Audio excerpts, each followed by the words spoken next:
Hello, and welcome to another Precision Flyer Repairs video.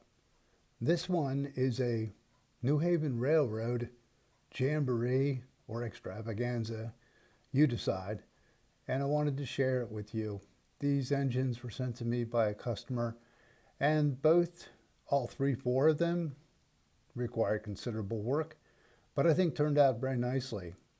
And I'm not going to go into the details of all the work each one required because that would lead to a very long preface to this video, but I did want to share with you what they're like in operation and of course a little bit about their background. The 21573 in the front is a New Haven Railroad EP5 as manufactured by the A.C. Gilbert Company for us to enjoy out of all places, New Haven, Connecticut, of course. Now, the Alco ABA set was not painted by A.C. Gilbert. Clearly, someone else did that in order to have a matching set for themselves. And they did actually a quite good job on the paint. Now, the chassis and internals, of course, are all A.C. Gilbert. And the lead unit is what would have been in a 494 or a Rocket or a 470, being that it has the larger, later pull more motors with bigger armature and field and pull more wheels, which the predecessor to that, the 360, did not. It had smaller motors and no pull more, which was appropriate for the smaller motors to only have steel rims. But the 360, by comparison to its later brethren, was much underpowered compared to these. And you really need that much power. You can see why the Gilbert Company made that move and enhancement to strengthen the pulling capability of its lead Alco PAs, because they did expect a lot from them to pull, in some cases, only a dummy A unit behind it, or that and a B unit, plus some cars. And this one turned out with quite a lot of moxie to offer, and I'm really happy with the way it's performing. The 21573 also turned out well, runs fine. It's only got one power motor, but it is of that latter production type as well. So without much further ado, I'm just going to say thank you for watching my videos. I do appreciate that. And if you would, please share them with your fellow train enthusiasts or your family members who just want to be really certain how crazy about trains you are.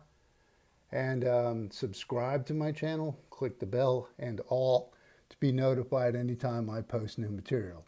Sorry about shaking the camera there. And also, if you'd like to know more about my services at Precision Flyer Repairs, please feel free to visit my website at precisionflyerrepairs.com or email me at precisionflyerrepairs@gmail.com. You can also just go to my website and drop me a line there on my contacts page. There's an easy to fill out form. You can submit that and I'll get back to you. We can take things from there. So without any further ado, and I said that already, sorry about that, but I am going to be a bit challenged in operating these, partly because at one point when I take the ABA set with its 4 illuminated passenger cars up and down the inclines, I'm going to have to moderate the throttle, man the video camera, and change switches. So, bear with me as I go through that. I'm going to then park the ABA set up on the incline while I bring out the EP5. This is a later production EP5, and so it only has a 2-position reverse unit.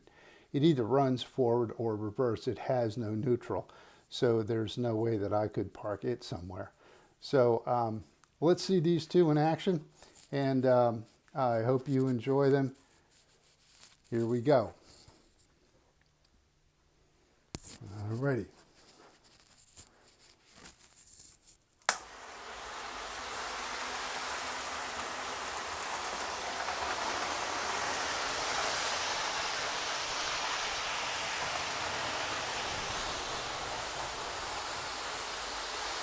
The B unit is equipped with a horn.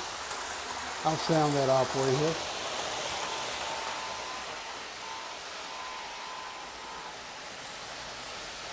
Definitely a better horn than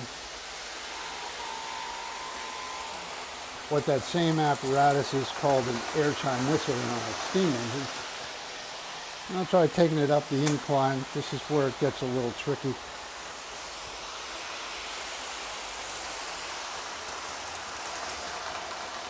I can't apply the power too soon because the cars are still coming through the twisty bits. But as you can see, she really climbs the incline without any problem, even with the 4 cars in tow and her dummy being an A in it. What a lovely set.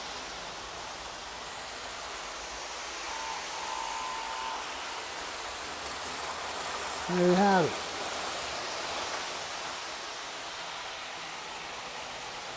And that's running on about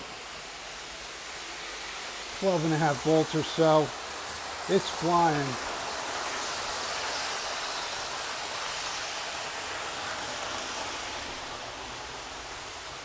And I'll send it up the ramp and park it there.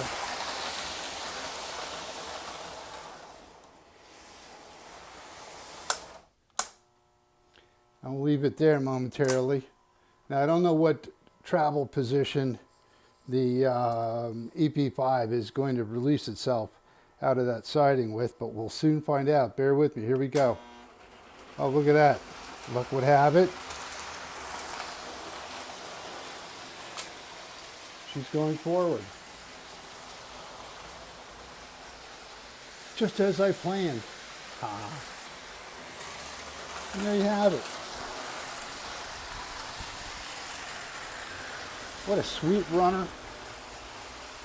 I don't know if EP5s on the New Haven in real life ever did freight service, but I think at some point the railroads just used what they had and whatever service they needed it put into.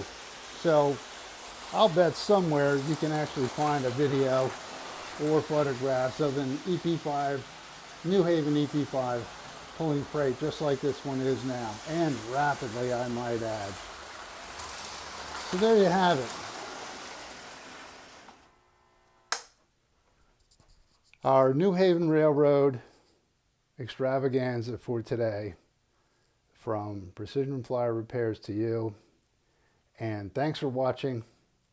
Until next time, be well, have fun running your trains.